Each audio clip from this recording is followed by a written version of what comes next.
Most public land hunters, myself included, spend most of our time trying to find the right tree and the perfect tree stand spot to hunt, and moving stands around and figuring all this out about where the deer are moving and so forth.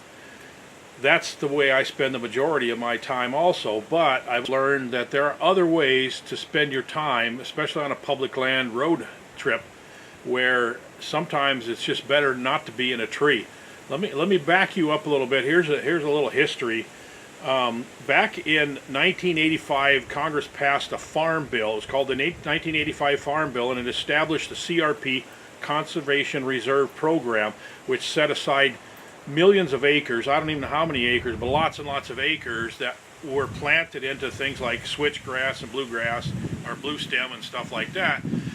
And where I lived at the time in north central Iowa, it was all flat, open farm country, mostly just plowed fields in the winter and even during the the fall.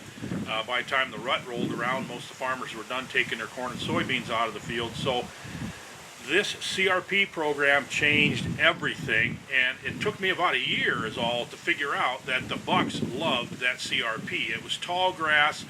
They would go out in this tall grass and bed out there. They would chase does out there. There was terraces and everything like that. And I figured out that I could go out early in the morning and get on a high spot with a spotting scope, and I could figure out where these bucks were. I'd watch where they lay down, and then I'd try to sneak up on them. And within 4 or 5 years, I knew I was really onto something. I didn't know of anybody else that was doing this. In fact, I wrote a story for North American Whitetail magazine. It was in 1990. It was called CRP Means Big Bucks, and that magazine article introduced a lot of people to the fact that there is a lot of bucks in the CRP a lot of the time, not just basically living in there. I mean, they got to come out to eat because there isn't much food in there. But what they really like to do during the rut is the bigger bucks, especially when they get a hot doe, they like to push her out into the open where they can keep an eye on her, where they can fight off any satellite smaller bucks around. So the CRP was really good for that. I also started paying more attention to things like drainage ditches and grass waterways and bushy fence rows and corn stubble and all of the types of things that, terraces is another one, these types of things that were a place where a buck would push a doe out of the forested areas, out of the bush, and he'd get her out in the open, and then they lay down for the day. So I started spending a lot of time, instead of getting in a tree stand in the morning during the peak of the rut, I would just get in my truck and I'd be at certain spots, and I'd kind of have a milk run during the day, and I would spot and stalk these deer.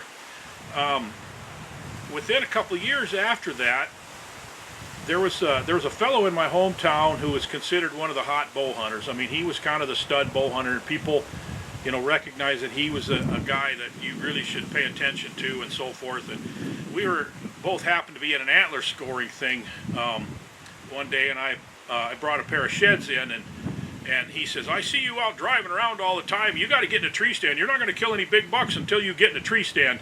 And I just kind of shook my head and said, "Yeah, I suppose you're right, I didn't tell him about the bucks I was killing. I didn't tell hardly anybody about the bucks I was killing at that time because I was just soon not anybody else knew about it. But so how do I transfer that information over into a public land do-it-yourself hunt? Well, sometimes you're better off not sitting in a tree stand when the bucks are out pushing these does. So there's times during lockdown, that November 3 to 10, somewhere in there, that area, where you're better off to try to go find those bucks that are in the open and put a sneak on them. So just keep that in mind, and just a few bits of advice here. When you're looking at a deer through a spotting scope, and it's maybe a quarter or half a mile away, when you get out there, it is always going to look different than it did from your truck or from your vantage point where you're looking through binoculars, okay? So what you want to make sure you do is you pick out land features or something that gives you an idea exactly where they are, okay? That could be, you could count telephone poles, you could count fence posts, you could look at a bush and try to figure out where they are in relation to that bush or a terrace, something that gives you some reference points. You need at least 2 reference points for when you crawl out there. And believe me, it really stinks to crawl across go for mounds and through the CRP and get her out there and realize you think you're just about within a range, and here they're over this way and they just happen to be downwind of you now. So choose your battle plan and make a good plan before you go out. And today's cell phone mapping programs that we got apps, we got Google Earth, so you can kind of try to get a feel for looking at aerial photo of the area before you go out there. Now, just get some good camouflage on, pay attention to the wind, use terrain features, anything you can to mask your movement. Don't take chances. This is really tough to pull off with a bow, but it sure is fun, and it's a great way to spend a day. And give me a foggy morning the first week in November.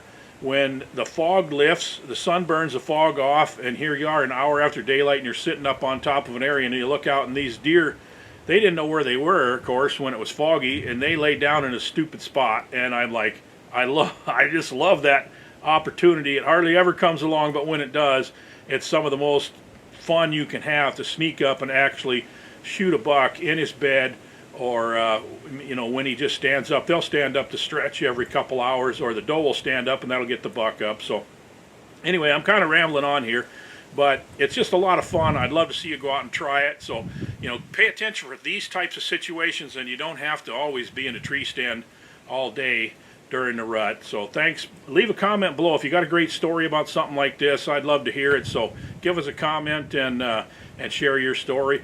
And hope this helps you shoot a big buck at some point in the future when you're on the ground instead of in a tree.